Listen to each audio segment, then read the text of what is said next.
We read in 1 Corinthians 10, verse 1 to 5. Our fathers, the Israelites who came out of Egypt, passed through the sea, were baptized in the sea, they ate the same spiritual food, drank the same spiritual drink, but God was not pleased with them. For 40 years,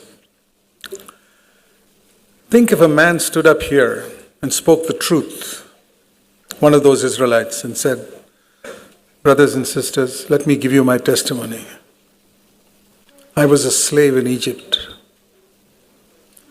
And I came to the Red Sea. I did not know how to go across. The Egyptians were chasing me.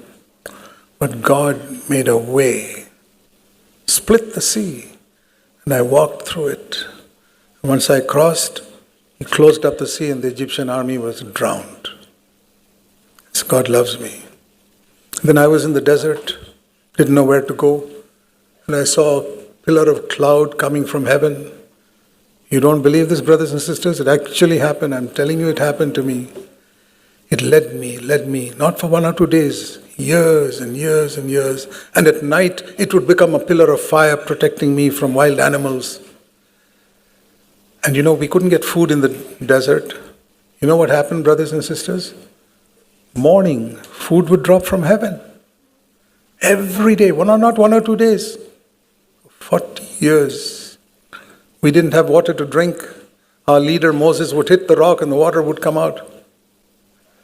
Our slippers, sandals, 40 years we wore them in the desert. Our clothes never tore for 40 years. How much God loves us. But would you believe that God is not pleased with this man who is giving it such a testimony?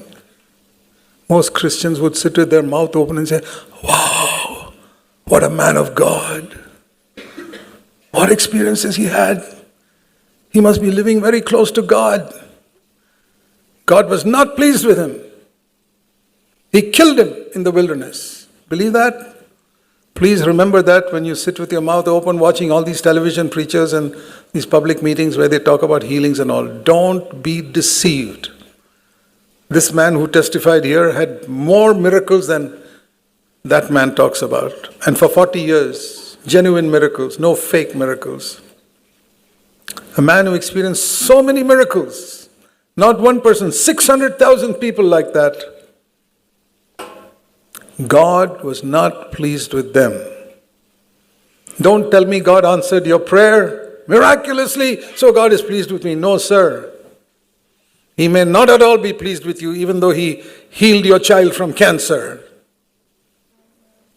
or delivered you from certain death, or split open a sea for you. He may not be pleased with you.